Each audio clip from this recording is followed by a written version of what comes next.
And we're back. MMA Lock Talk. Episode number, what are we at? 13 now? It is definitely episode 13, August 23rd, 2022, Tuesday of the first off week from the UFC that we've had in months. Just pull up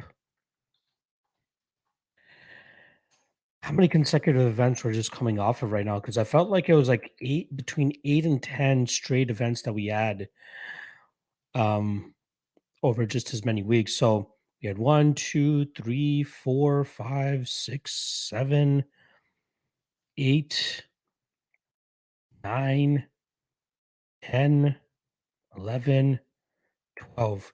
12 straight weekends of back to back to back to back to back events. That stretches us all the way to June 4th. Yeah, June 4th was actually the weekend that I got married, or at least got to celebrate my marriage. But yeah, June 4th, Volkov versus Rosenstruck. We had UFC 275. We had Kair versus Emmett after that. Sarukian versus Gamrot. Followed by 276, Adesanya versus Cannonier. Followed by Dos Anjos versus Fiziev. Followed by Ortega versus Rodriguez. Followed by Blades versus Aspinall. That felt like it was last month, right? Followed by 277, followed by Santos versus Hill, followed by Vera versus Cruz, and then capped off with UFC 278. So 12 straight weekends of events that we were in the midst of here. If my math is off somehow, I'm pretty sure. So the last weekend we actually had off was May 28th. Talking about 3 months ago, guys. That's crazy. As a content creator, as a guy that researches fights every week, now we're adding in Contender series as well. I am more than happy to have finally gotten a week off. Now, that doesn't mean the work stops, because for anybody that was on the Patreon, you'll notice that I dropped 4 breakdowns for the best bets and props article for UFC Paris.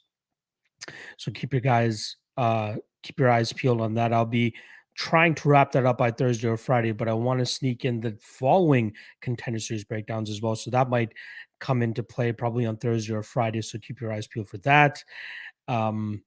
But it's also great for me to really get even further ahead of schedule with the tape index, which is what I'm going to be spending time on over the next couple of days as well. Switching between tape index updates and studying, that's pretty much what's going to be taking up the bulk of my time over the next couple of weeks. But as soon as the wife gets home, it's pretty much leisure time. It's pretty much chilling with the wife. Yeah, I mean, I got to take advantage of those weeks to really hang out with the family rather than always being cooped up in the studio of mine and just breaking down fights and doing content. So we need time to ourselves as well, us content creators. I was kind of looking through the schedule with some of the guys in the Discord earlier today, and I'd noticed that, yes, we do have a weekend off here, but after 3 straight events, we're going to have Gane versus Tuivasa, which is obviously UFC Paris in the next event. That is followed up by UFC 279, Chimaev versus Diaz, and that's followed up and capped off with Sandhagen versus Song, because we got 3 straight events. Then we got another week off. Then we return August 1st for Dern versus Yan Xiaonan. Then the UFC is giving us another week off. So between this week all the way up to October 15th, we have 3 weekends off from the UFC, which is kind of weird, right? We're so used to all these consecutive weeks of events, right? 8 straight weekends, 10 straight weekends, 12 straight weekends. But now it seems like the UFC is starting to fizzle off a bit uh, near the ending of this 2022 calendar year.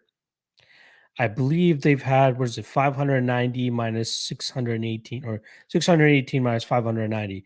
That's what, 28 events. We've had 28 events this year in the UFC. And we got 1, 2, 3, 4, 5, 6, 7, 8, 9, 10, 11. 11 more scheduled to close out the year. So that's going to be 39 events in total. They might try to squeak another one in, because the last one I'm seeing on the scheduled events, at least according to Wikipedia, is UFC 282 on December 10th, which goes down in Las Vegas, Nevada. And the only matchup right now announced for that seems to be Robbie Lawler versus Santiago Ponzinibbio. Not a bad fight to have there. All right, let's see what the chat is saying because you guys obviously know that's what this stream is all about.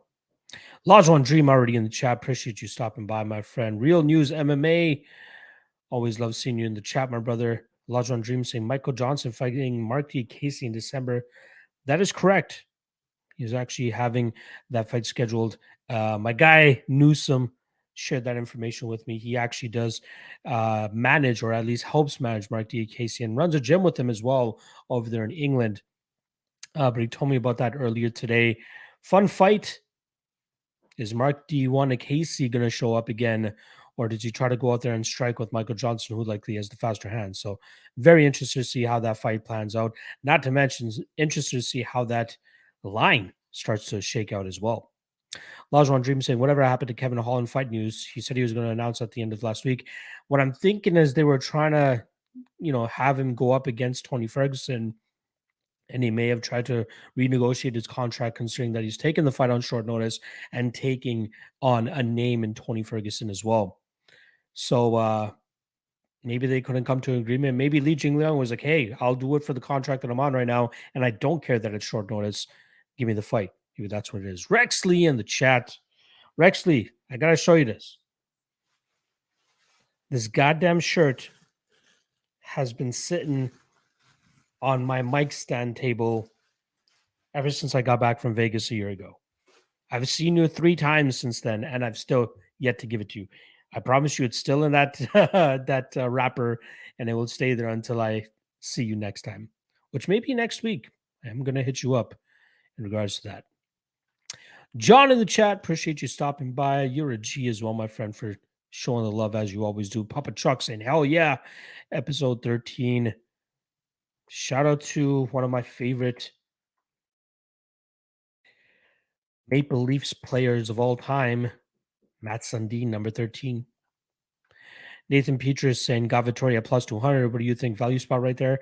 I don't. I like Robert Whittaker quite a lot in that spot. I do think that he pretty much has Vittori covered everywhere there. The only way Vittori wins that fight, in my opinion, is if he is able to get off on more volume than Robert, but I kind of don't think that's going to end up happening here. Yeah, I personally don't mind the chalk on Robert Whittaker myself. He doesn't have KO power to worry about. He doesn't have, wrestling to worry about. He has Vittori covered in both those spots. It comes down to, can Vittori throw more punches than Robert Whittaker? That might be the difference maker. But with him being so slow and plotting, I'd be surprised if he's able to land as often on Robert Whittaker in this spot. GSJ23 saying, how many weeks in a row have you hit the lock of the night play? Crazy streak. That is correct. We have stayed pretty consistent in terms of hitting lock of the night plays, and the main reason being sticking with money line plays, sticking with straight plays. Let's see here. When was the last lock of the night loss? Last lock of the night loss, July 9th. Saeed Nurmagomedov versus Douglas Silva de Andrade, under 2.5. I had 4 units there. That comes crashing down. I believe since then, I don't think I've missed a lock of the night play. I skipped on Long Island in terms of having a lock of the night play there, but I had Volkan Oezdemir against Paul Craig, UFC London, July 23rd. That hit. UFC 277, July 30th. Brandon Moreno, 5 units, hits against Guy Car France. That feels like it was 2 weeks ago. Easy. 5 units on Brian Battle against Takashi Sato, August 6th. That hits. 5 units on Martin Budai against Lucas Przeski on August 13th. I probably should have lost, but I'm happy we ended up on the right side there because I'm sure one of those split decisions will come back and bite me in the butt soon enough. And then 4 units on Victor Altamirano last week. That ends up hitting. I'm not 100% sure if I'm going to have a lock of the night play for UFC Paris. Still got to get through a bunch of the fights. The only one that I'm kind of leaning on and might take the shot on is Robert Whittaker, but not sure if I'll actually do it. Tammy Goodtree in the chat. Appreciate you stopping by. Lajon Dream saying, I thought it was 12. It was. It was 12. There you go. What's good? Appreciate Rick the Ruler stopping by. Bullfo on the beat on the chat. Wonderboy versus Shadcat confirmed. I don't know if it's confirmed yet, but good God, why do they keep doing my boy Wonderboy like that? Stop putting him up against grapplers. We know that he can't do it anymore. Thomas Kane's saying, "What do you know about this Taylor Lapilus guy? On paper, he looks like he should run through Kylie Taha. I would love to break down that fight for you, but that fight has been canceled. Taylor Lapilus, unfortunately, pulling out. He used to fight in the UFC, had a rough skid, if I'm not mistaken, took over the TKO scene up here in Montreal. But yeah, that fight is not taking place. So we're going to have to wait a little bit to see Taylor Lapilus get back into the UFC.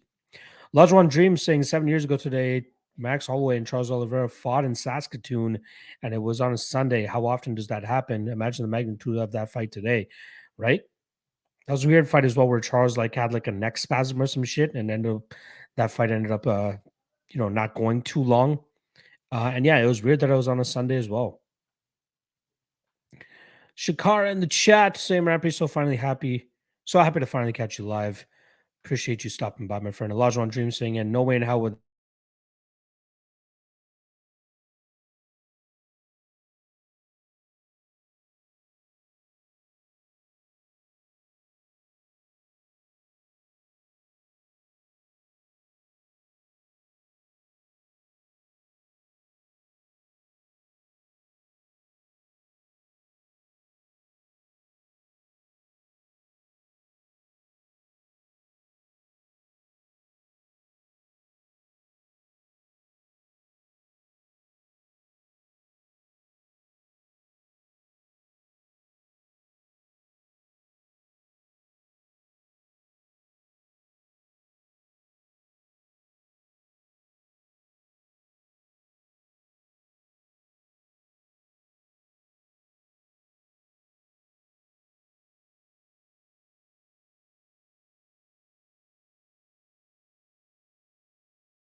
Well, that was weird as hell. I have no idea what the hell happened there. But it seems like my internet just glitched on me for a second there. But we are back. Maybe it was bringing up this question from Elijah on Dream that fucked me up. But we back. Nathan Petrus saying Buckley plus 200 as well. I actually finished just taping that fight. Um, I lean Imavov there, but I do think the line is a little bit wide. But I know this streak that Buckley's on is impressive. 3-0, pulled off an upset in a couple of them as well. Most notably that Albert Duraev fight. But like, I think Duraev is starting to become, or at least starting to get exposed as not being as great of a fighter as a lot of people thought he was, myself included, right? I had him as a lock of the night play against Roman Kopylov in his UFC debut. Dodged a bullet there, similar to a Martin Budai type of decision, although he probably deserved the decision, but it was a very, very close fight. I stayed off him in the Buckley fight, and then we saw him obviously get finished there. But like, I think Imavov is a much tougher threat, right? I think he'll do a good job in terms of keeping Buckley at bay, um, keeping him on the outside. I don't think Buckley can really refer to wrestling here to get the win, because like that might be the kryptonite in Imavov's game. That's why I bet Ina Heinisch against Imavov so heavily, but Imavov did a good job in terms of keeping that fight upright.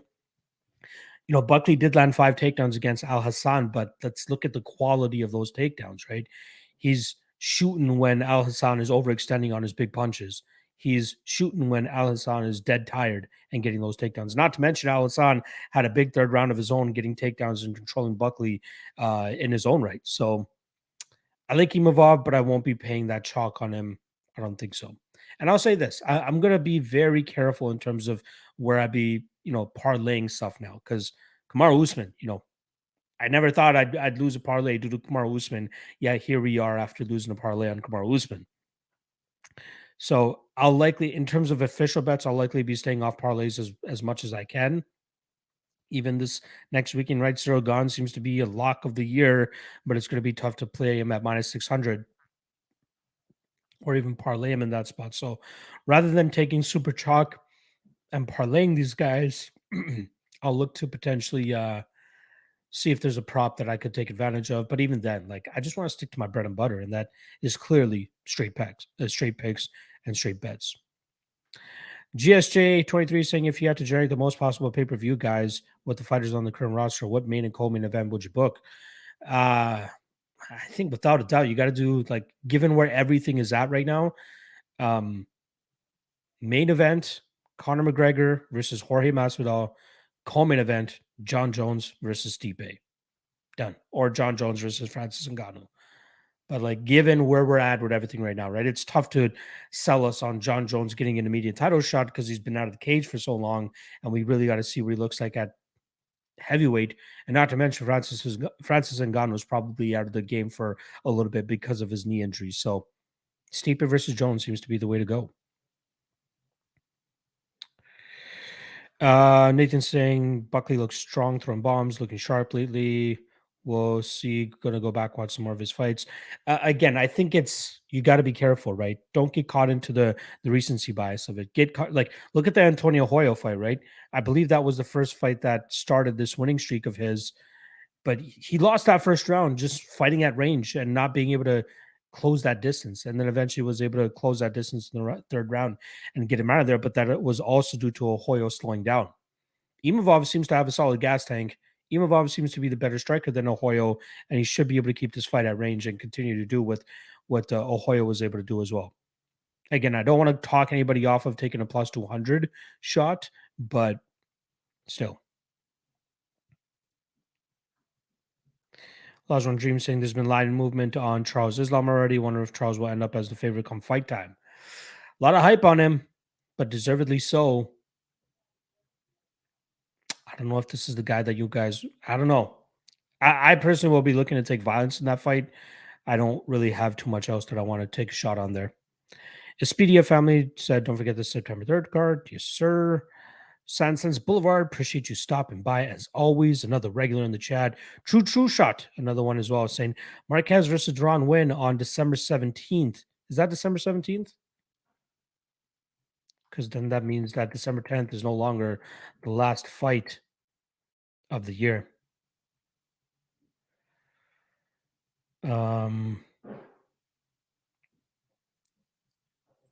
Let's see here real quick.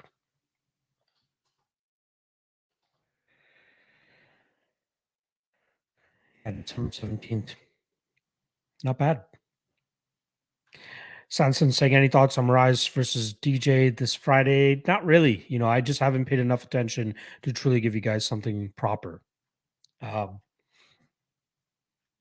Closer line than last time, though, right? I think DJ's at minus 150 this time. Lost One Dream saying, damn, Kevin Holland versus Tony Ferguson would have been sick. Right there, which as well. Buffalo on the beat thinks Leach is going to murk poor Tony. Absolutely possible. Not the type of guy you want to come back to after such a brutal knockout loss as well. GSJ saying, I've placed 5U each on Whitaker and Imavov. You can't go wrong with either as the lock of the night. They are the two that I'm leaning on, but I'm not sure if I'll be able to get to the betting window to do that as well. West Coast saying Holland versus Wonderboy is the fight. That's the fight they should have done for sure. Cole Shelton saying, I'm talking to Wonderboy tomorrow, so we'll see what he has to say. Shafkat fight makes 0 sense. I hope you convince him not to take that fight. Huge lose-lose there for him, in my opinion. JSJ saying, how big of a star would Demetrius Johnson be if he went on his run starting in 2022? Again, people will still find his fights boring, in my opinion. I don't think he'd be that big of a star. I don't think it would change anything, honestly. Last One Dream saying, yeah, the Charles and Max fight was an esophagus injury finish. That was weird. Jeff K, yes, it was frozen. Hope it is all good now. Apologies for that.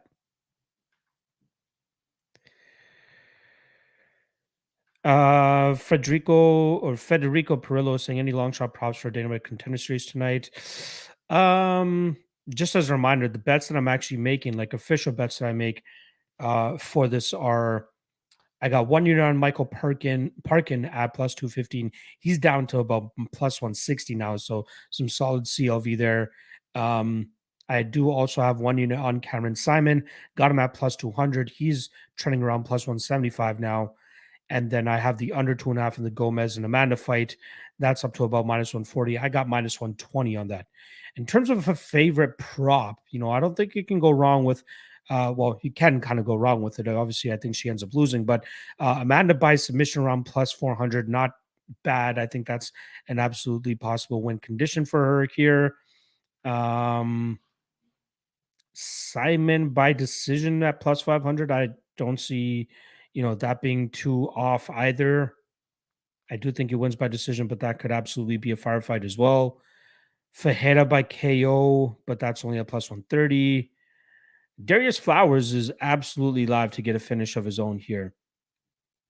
And I wouldn't rule out submission considering his BJJ background. That's currently sitting at plus 1400. I like fight doesn't go to decision at under 2.5 there most, but I do think that Gogoladze ends up winning that fight. Michael Parkin by submission plus 1200, plus 1500, possible as well. In my opinion, is the better ground game and he's the better top pressure fighter. The question is, will he go for submissions or TKO? I think he's more so leaning on the TKO here, which is at plus 300. But I'm not going to rule out submission either. Hopefully that answers your question, Federico. The real study in the chat. Appreciate you stopping by. UFC betting experiencing. Any thoughts on Moraes versus Johnson 2? I just quickly spoke about it. No strong thoughts. Apologies, my friend. Sanson saying initial thoughts on Hooker versus Puelas at 281. Seems like a weird matchup for Hooker to take. He just needs to fight somebody that's not going to have big knockout power, and that is Claudio Puelles, right? He just has to worry about his legs getting heel hooked. That seems to be Puelles' calling card, but I think that this is a good fight for Hooker to get back on track. My question is, what weight class is this fight taking place at? He's still going to be killing himself to go back down to 145 pounds? Featherweight belt. Going back to 145. Gonna be tough. Maybe Poyas just goes into apeshit mode like Arnold Allen did and just gets him out of there with big punches. I lean Hooker there, but I'd be worried about his durability. JJ saying early thoughts on Garbrandt. Garbrandt should knock him out. But if he's like I'd probably play him if he was around minus 150, minus 200. But like if he's anything worse than that, I'll probably stay away because he does have some serious durability issues. And BJJ guy, but he throws nothing but heat on the feet. So if he catches Garbrandt with something, maybe he gets it. West Coast saying, I want Ty to win. I don't think that's going to happen. As my guy Robert Chella says here, Ty's going to get pieced up so bad. There you go. Durio started saying, random thought, UFC 300. Lesnar returns against DC. One night only, they owe us. Well, that card, I think, is about 2 years away. I don't think they get Lesnar back in there, honestly, though. Jay saying early thoughts on Blanchfield versus McCann. Who are they trying to build up here? Blanchfield runs through McCann. No doubt about it. I'm just hoping that the hype on McCann gives us a good enough line on Blanchfield. MMA Asphalt saying, fight you're most looking forward to tonight. I'm excited to see Gogoladze. I'm leaning on. I like the Simon and Josh Wang Kim fight. That's the fight that I'm looking forward to most there. Obviously, you have an underdog play on Simon, but still, I think that is a great fight. I think both guys will eventually be in the UFC. But that's the fight that I'm most excited about. I think the most exciting fight could end up being Gogoladze versus Flowers, though. Flowers been talking some shit. Marcus Williams in the chat, repping the Nubian bookstore hat as well. Shout out to my guy for hooking me up with that when I saw him down in Vegas last year when we went together to go watch that fight right there. Cannonier versus Gastelum. Marcus Williams saying, how do you decide on betting straight versus parlays? I steal from Rob Usman. Parlay was a solid play, even though Usman got caught in the last minute. Well, first, you're already getting a great line on Marab, right? You probably should have just played Marab straight up at that point. If I'm not mistaken, he's around minus 120, minus 130. Like, you're getting solid return, especially considering how much money you put down. Just betting Marab there probably would have been the best way to go. But yeah, Usman, I got caught with my hand in the cookie jar with Usman as well. How do I decide? It really comes down to my confidence, right? Like, I think I am going to start moving away from the parlays as much, even in surefire spots like that. For official bets, like big money bets, like I'd probably stay away from them, and I'd probably just look to bet straight bets. Even if you're betting us straight up to, minus 250, if you feel good enough about it, I don't mind it. I would reserve like chalky parlays for like degenerate parlays, right? Nothing crazy, no big money, long shot parlays. That's pretty much you should be reserving them for. But like for long term success, I think just betting money line would be the way to go. D. Carico saying, Robert Chow saying D. Carico is a lock of the night, in my opinion. Big words, man. I think Kopilov has a loud bark as an underdog. I think Kopilov is legit, honestly. JSJ saying Aldo apparently retiring. If you had to book a farewell fight, who would it be? Got to be Dominic Cruz. Got to be Cruz. I would love to see that. Sansense Boulevard saying wish Cruz didn't get KO'd so they could do Aldo Cruz in Brazil. Is Frankie still intending on fighting? Maybe do Aldo versus Edgar in Brazil. There's no need to do Aldo Edgar. We've seen that fight twice already. I really don't care to see it at this point in time. If they're cool with letting Cruz come back in January, I think that's when they're going back down to Brazil.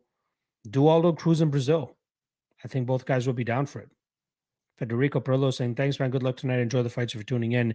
I will be, and good luck to you as well. Sanson saying Hooker fight is at lightweight. I saw, according to Wikipedia, it's at featherweight. If it is at lightweight, I'm cool with that as well. I swear Claudio Poyas is a featherweight. I could be off on that. Let me just quickly pull it up here.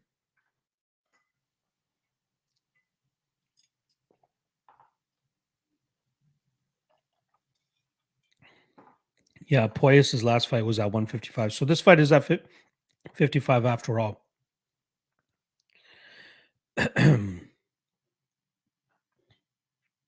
At 55, I feel a little bit better about Hooker, but man, this guy's eaten so much goddamn damage over the last couple of years. It's going to be tough to have true confidence in him, even against a guy like Claudio Poyas. Papa Chuck saying, I see a Gon win. I just don't believe Ty will connect. I also think that Ty can't make it 5 rounds with Gon. I like 3, 4, 5 finish for Gon. I agree. I'd actually be even looking at the submission prop, right? Ty's been caught in some submissions, and Gon, if he wants to stay away from that big power of Ty, let's try to get this fight to the ground and try to pull off a submission like he has against Rafael Pessoa, like he has against Downtown Mays. I don't think Ty has much off of his back, so that could be a path to victory for Gon as well. Don't Tab podcast saying Aldo McGregor retirement fight. It'd be great to see, but I just don't think that's going to end up being the spot. I don't think that McGregor would take that fight. McGregor should be fighting Masvidal. That is the fight. No other fight should be talked about between those two guys other than them fighting each other.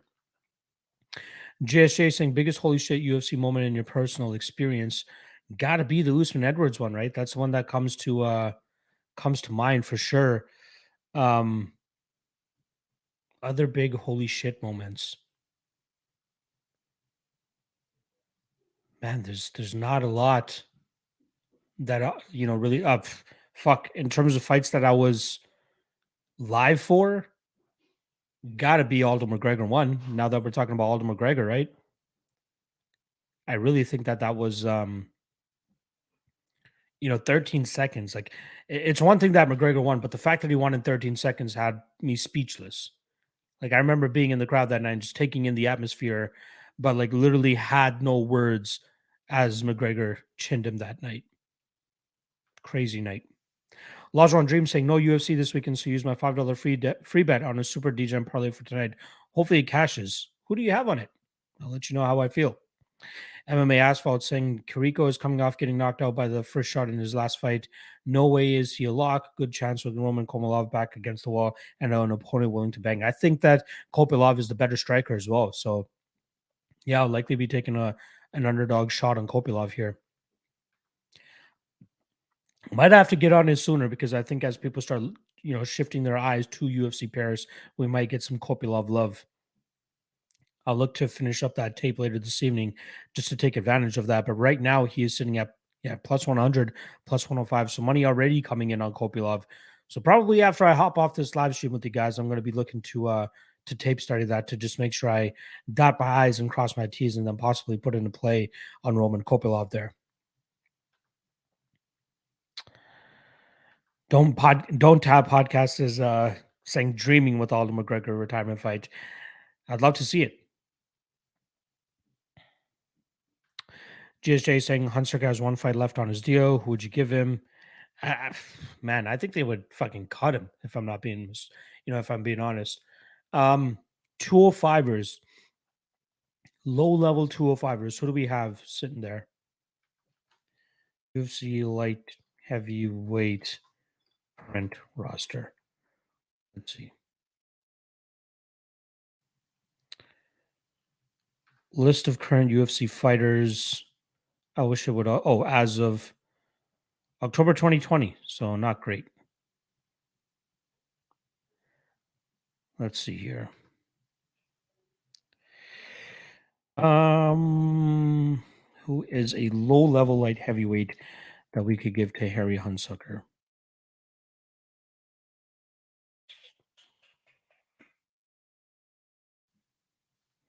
I'd say Carlos Ulberg if he was still on the roster, right? Why not Harry Hunsucker against Ihor Pretoria? Fuck it. Give Pretoria a win to get back into the win column. There you go.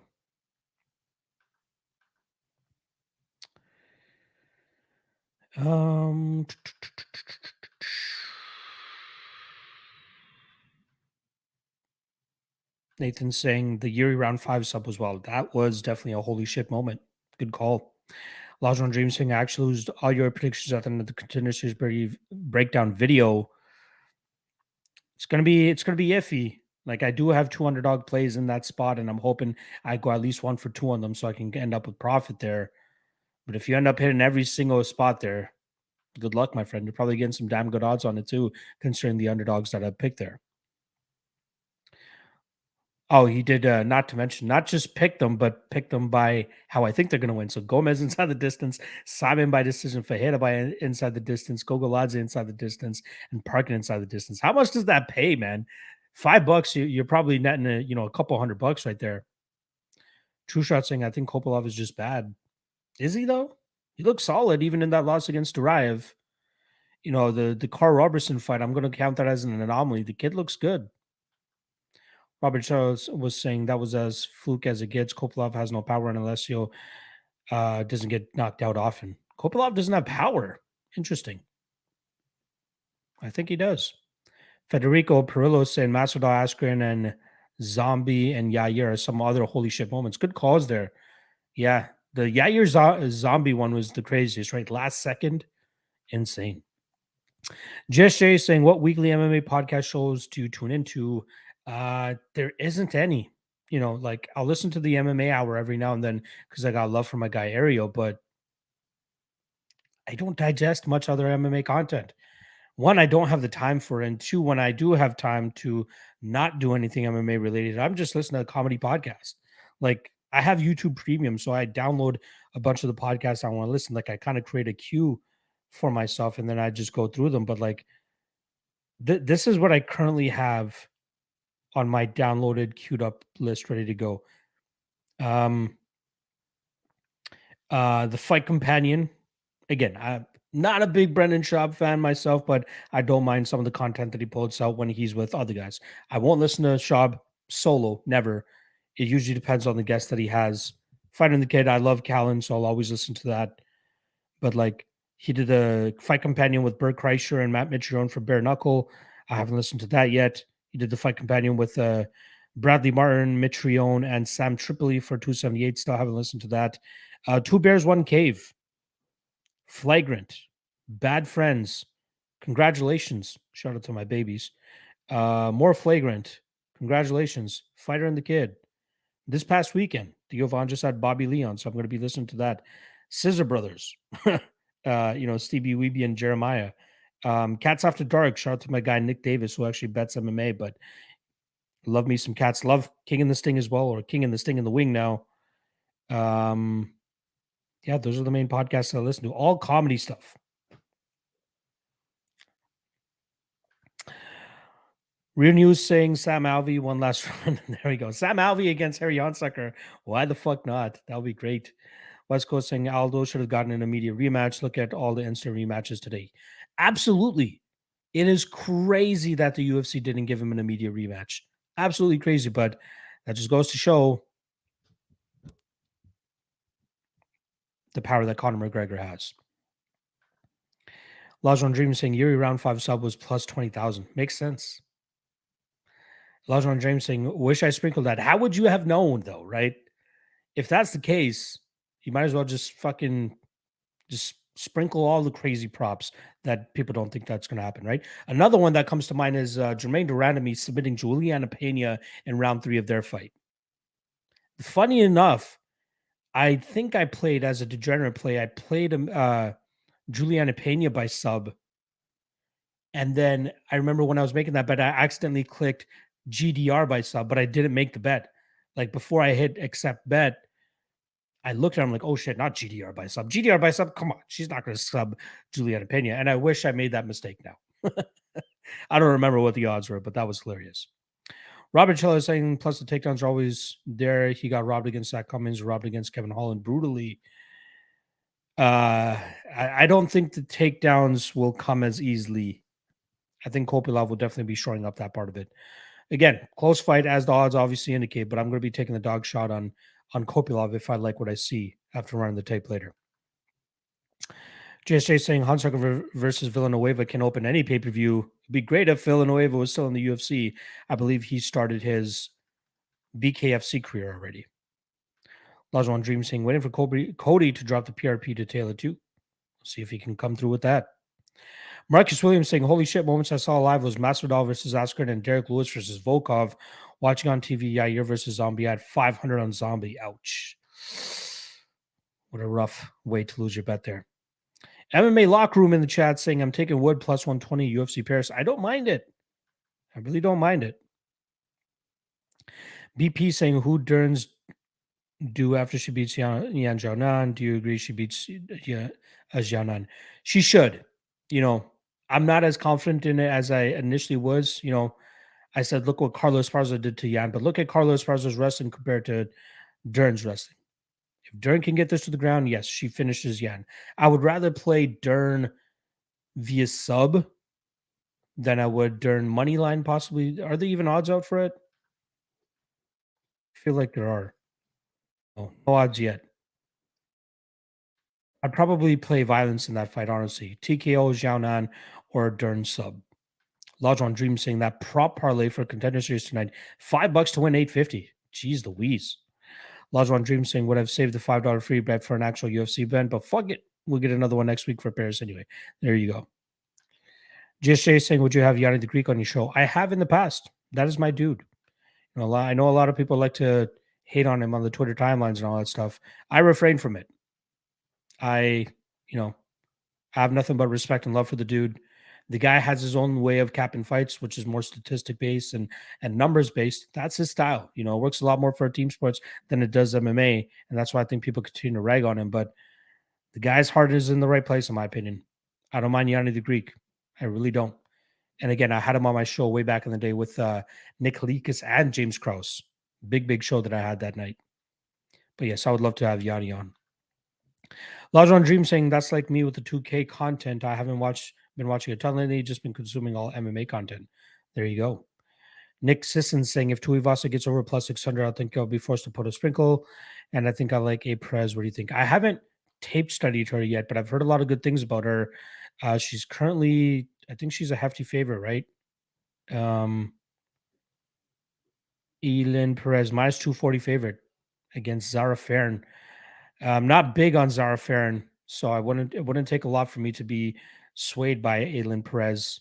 So I'm gonna run that tape first before I give you my thoughts on it. I'll also say about Tuivasa, no need to wait to get plus 600 on him money line, because you'll probably get that on his KO, which is more than likely his win condition in this spot. Go for it. Justin Villegas saying 2 bears, 1 cave. You nasty. I am nasty. BP saying Yuri beats Glover in December, January. Maybe. But violence is probably the spot there, right? Capper Tracker saying Simon and Aguilar will come through tonight. I hope so, because I am on the Simon side myself. Nathan saying hoping Simon gets it done. I like that as well. Elijah on Dream saying that's why I sprinkle both Usman and Edwards around 5 stuff at plus 10,000. But sure, sprinkle KO instead. Only about $1. There you go. JJ saying, are you attending any cards live before the end of the year? Probably not, but I do have my eyes on the MSG card. Let's see if I can make it down there. Capper Tracker saying Wang not that great. I think he's solid, but I think he has a stiff test of it ahead of him here. And I thought the odds were way off when I was able to get Simon at plus 200. Justin Villegas saying now they're title talk if Diaz beats Chimaev crazy as world. Nate Diaz always treated like he a decent female fighter in a shitty division. Hey, if Chimaev wins, he's like he gets the title shot, right? But I think that we're getting everything pushed back a little bit now because of Usman losing, right? Usman is more than deserving of getting an immediate title shot. So I think that's what's going to happen. What they should do is whoever wins the Chimaev and Diaz fight should fight Colby Covington. And that should be the number one contender for you guys right there. Sorry, Bilal. Street Guru in the chat saying, thank you for introducing me to Prediction Strike. It seems like a very cool premise. What is your investing strategy? I feel like buying those Dagestans and having diamond hands is the way. I lean, well, you can do it short term or long term, right? If you like long term, look for prospects right now that are cheap and try to invest in them and try to, just hold on to them for a long time. Or short term is just doing it week to week, right? As soon as the fighter gets announced a winner, their price rises right immediately. If you sell at that top point, you'll be able to get some profits, and then that's why you see the lines drop immediately after that. I'll be honest, it is not legal where I am right now in Canada, so I'm not able to fully go balls to the wall with it. I do have an account that I had Clint make up for me, so I've been able to use that for the purpose of our shows. But once they open up in Canada, I'll be looking to feel it out a little bit more and try to invest into it a little bit more too. So I heard that they're looking for the end of the year to open up in more countries rather than just the US. Nathan Peter is saying I'd sprinkle Tuivasa over plus 700 for sure, but probably won't be able to touch Gun. I agree. Again, just wait for the KO prop to drop because you'll likely get around that number for it. Lajon Dream saying, imagine if Ty does KO Gun. Oh my goodness. That would be a holy shit moment for sure.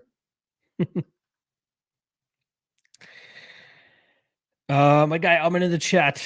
Appreciate you stopping by as always. Backstabber 47 saying, what line would you set for a matchup between Jalen Turner and Guram Kutateladze? Good question there. I think they would make Guram the slight favorite there. I'd say maybe minus 150 Guram, minus 130 Guram. But Jalen has been looking unstoppable. The question is, what does he look like when he gets grinded on? Didn't look good against Matt Frivola, but he has definitely improved much more since that Matt Frivola fight. But I'd probably say minus 150 Guram. Don't Tap saying Fiziev Gaethje is exciting. I'm sure you guys touched on that. Is that fight announced? Because I have not touched on that at all. I must have missed it if that's the fight that actually got announced. Tammy saying, what about Ian Parker? Hey, I've been trying to line up my guy Ian Parker for a while now, but I think the man is just super busy. Since even before he made it onto ESPN, I've been trying to line it up, but the man's super busy. He's my dude. I'll always have the invitation to him, but I'm not sure how much more content he can actually do considering what his schedule is like at this time. Marcus Williams saying, I love the minus 130 line for Sean Brady being below that UFC 280. Got a tape study that as well, but I do lean Sean Brady myself. Lajon Dream saying, why don't they put Yanni on some of the UFC events instead of just Contender Series? That has to be the hardest to bet. Well, they do. They do UFC on the line on Fight Pass, right? He doesn't do it live like he does with Contender Series, but he does, they do the best bets. They have a bunch of Yanni content on UFC Fight Pass, but they don't do it like Contender Series. Jake Fagan saying Yanni the Greek is a goon. That man is paid to give losing picks to the public. That is untrue. Absolutely untrue. GSJ saying, does Cesar Gracie's comments change your mind on Nick Diaz? He said he had a neck injury that stopped him from having any proper camp for Lawler, hence the weight issue. I just think Nick, it's the sport is far surpassing Nick at this point in time. I don't want to see the guy fight any further. Let's just leave it at that. Lajon Dream saying, I'm surprised the line is a bit wider on Bilal than Brady. Hey, I've heard some love for Bilal. A lot of people kind of discrediting Brady even after he beat Michael Chiesa. But I got to go back and watch that fight because I don't truly remember how that one went down. Lajon Dream saying, I saw Nick and Nate just competed in a triathlon this weekend. Unfortunately, that does not allow them to be punched in the face, which is what something I think Nick is not going to enjoy. True Shot saying, I think they'll put a Jones card on December 30th. That would be great. It'd be awesome if they can actually get him on the card. Fucking just get him in the cage already. We're approaching 3 years since the last time we saw him in the cage. Not a good look. Justin Villegas saying, I had to leave to pick up my girl up second round. Edward Usman and one best finish, and I went home, saw a highlight, but not the same. I go everywhere next day, everyone talking about it except me. Ouch. Stanson's Boulevard saying Yanni is fine, but his voice drives me crazy. I imagine the producers cringe having him on the broadcast. Is what it is. JSJ saying, how did you get to know Cody Staftik? We worked on a regional show up here in Southern Ontario almost 10 years ago. The owner of that promotion, I actually worked at his MMA gym, but he had another company that he was running on the side. Well, not on the side, actually. That other company was his main squeeze, and his office was actually in the Fight Network offices. And that's where Cody Staftik works. So, he got hooked up with a lot of those guys there. And whenever I would come to the office to hang out with the guy, Cody would be there as well. Then he obviously brought on Cody to help out with the show. And then he actually got Cody to be the matchmaker for the second show that we did. So me and Cody been boys since 10 plus years now. I didn't even know he was doing, bookie beatdown at that time, right? I wasn't that much into the betting space 10 years ago. I was fully immersed in the MMA world, but not so much on the betting side. I was making like small parlays and stuff, but it wasn't anything that I took seriously at all. Yeah, me and my boy Cody go way back. And again, he lives like 20 minutes away from me, not to mention. Lodge One Dreams saying, I hope we get DK Sportsbook here soon. Yeah, thankfully we have it in Ontario. You guys got to get it over there in Manitoba. Nathan saying Bilal's run might end against Brady. That is absolutely possible. Justin Villegas saying, I'm upset Michelle Pereira is getting lost in title contention, given the best already, except a decent wrestler. But everyone else is fine, even if they got a weapon. Bring it, no wrestlers. Michelle Pereira will never win a title, nor will he ever get a title shot. Lajon Dream saying, I watch every on the line. Was just thinking they give him the hardest show to bet on live. Yeah, that's true. The guy keeps getting shit on it too. Feel bad for him.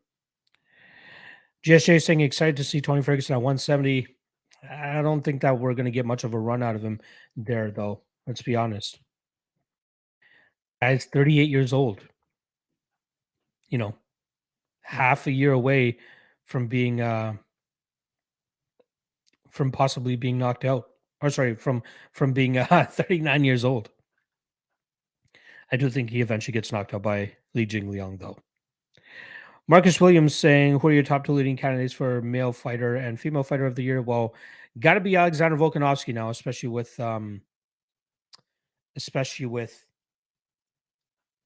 Usman just losing this last fight. Female fighter of the year probably going to end up going to Amanda Nunes, maybe Shevchenko, maybe Carla. If Carla is able to go out there and get the win against Wiley Zhang or later this year, she probably takes home female fighter of the year. But male will likely be Alexander Volkanovski.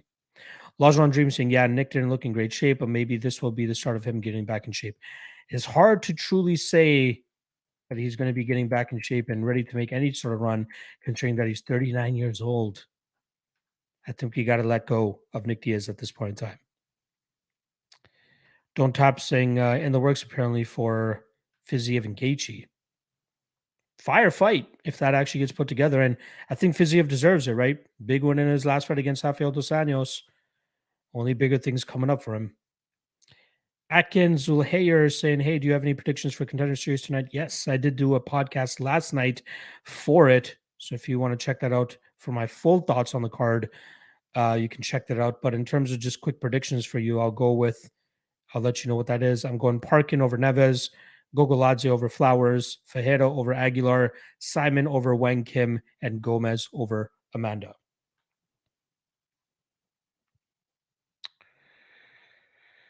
GC Hammer Time saying, doesn't it seem like Tony is back quick? It does. It is a quick turnaround.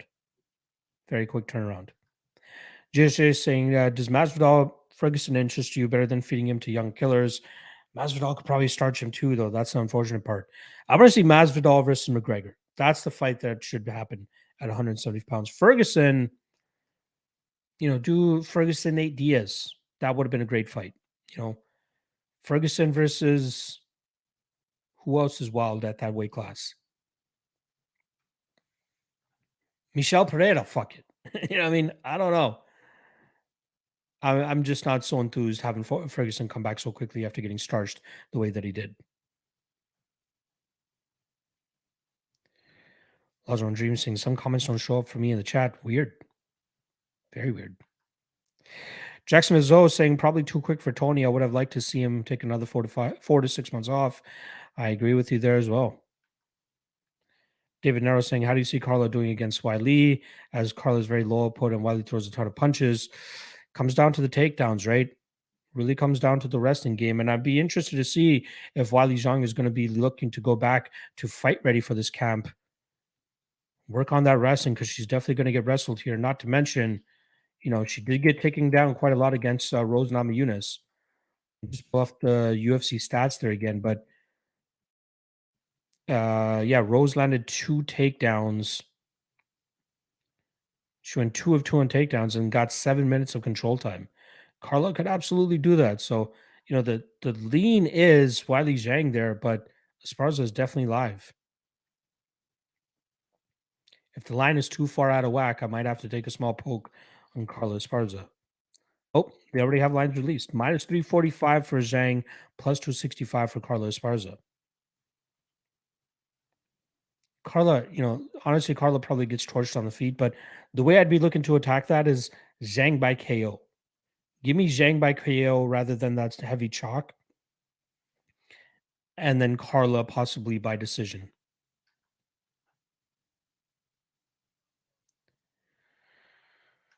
Lajon Dream saying Tony was training at Jackson Wink. That is not a good look, especially not in 2022. Justin saying Jing Liang is going to destroy Ferguson. Maybe Ferguson versus Mandy Palm gets him back on track. You are a savage man. JSJ saying while he was getting put on her back by Rose, as far as was live there, I agree. GC saying any chance we see Leon defend against McGregor or someone else before Usman makes a turnaround and comes back for his rematch clause? I don't think there's a rematch clause that he has to commit to. I think it's just that he deserves to have a rematch, man. First ever loss in the UFC, has his 16 or 15 fight winning streak broken. Of course he deserves a rematch. But there is a possibility that Leon could defend against maybe Jorge Masvidal because of the fucking backstory there.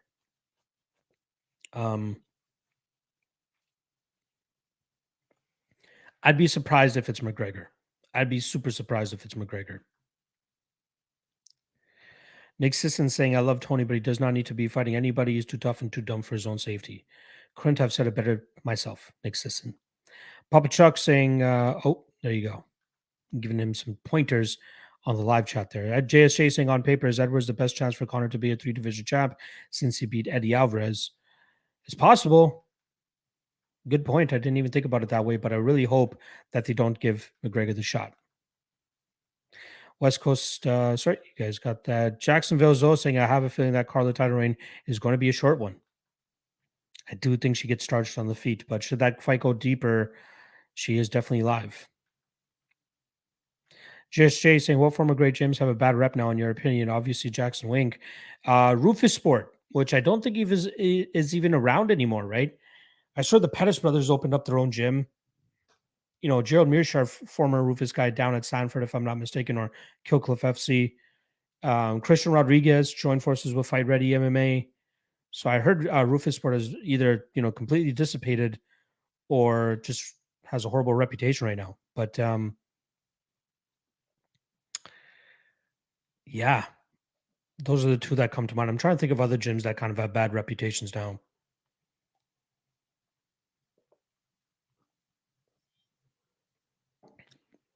I wouldn't say AKA has a bad reputation, but they're definitely not talked about as much now as when, DC and Velasquez and Rockhold were at the top of their game.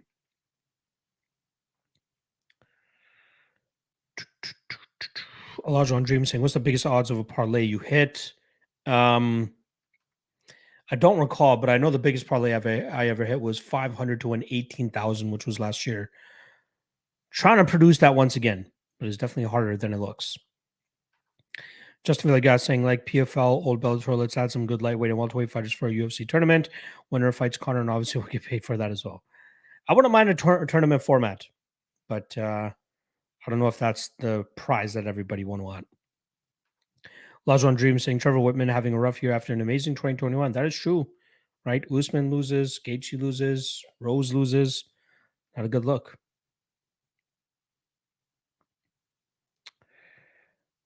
JSJ saying is TriStar still regarded as an elite gym? Probably not. That might be another one that doesn't have as great of a reputation anymore, right? Lajon Dream saying, wonder why he was smiling when Leon got the belt too. Kind of weird, but maybe he just was happy for the guy and good sportsmanship. That, and also I think he was just in disbelief of what happened. Sometimes you just smile. Don't Tap Podcasting Stotts is at Extreme and training with Yanez in Texas. That's a good matchup there. Or at least pairing for some trainers. Nick Sisson saying McGregor does not deserve a shot at any title. He needs to win a couple of fights to earn his way back. None of that special diva treatment. I agree with the first part of that statement, right? He does not deserve a shot at the title. I agree. But given his name value, given how much of a star he is, he may only need one more to get a title shot again. He's not going to be one of those guys that has to fight 3-4 fights before he gets a title shot again. And I, I agree with you. I think he should have to win 2, 3, 4 more fights to get a title shot again. But it's McGregor. He's not going to waste his time fighting just nobodies and not looking for a title. Lajon Dream saying, do you remember who you had in that parlay? It was a multi-event parlay. See if I can pull it up here.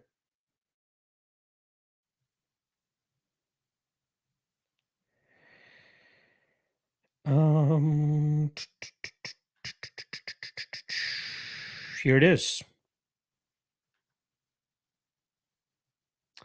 Jalen Bates. So it was a Bellator, PFL, and UFC mix. It was Jalen Bates to beat Cody Matthews. That cashes minus 550.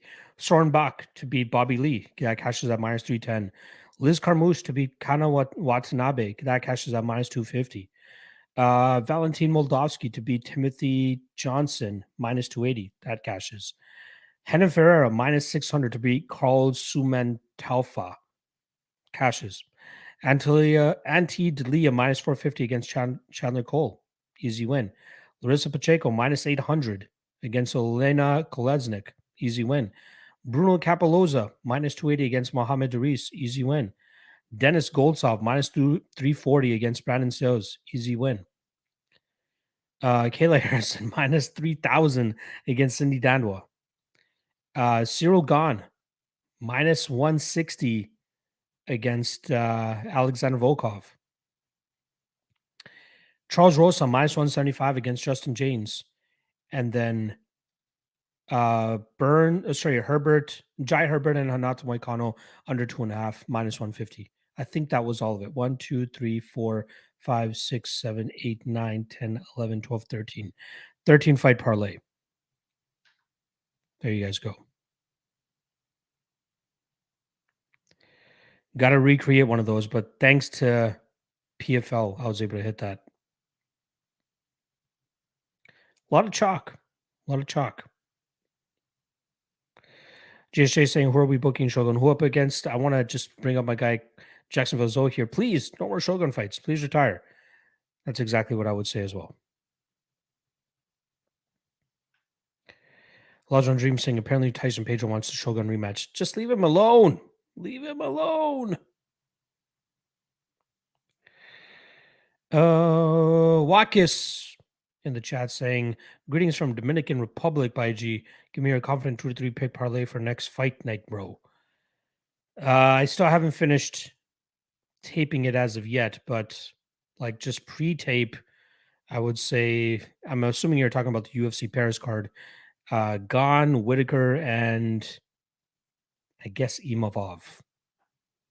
Still so many fights for me to research, though, so we shall see.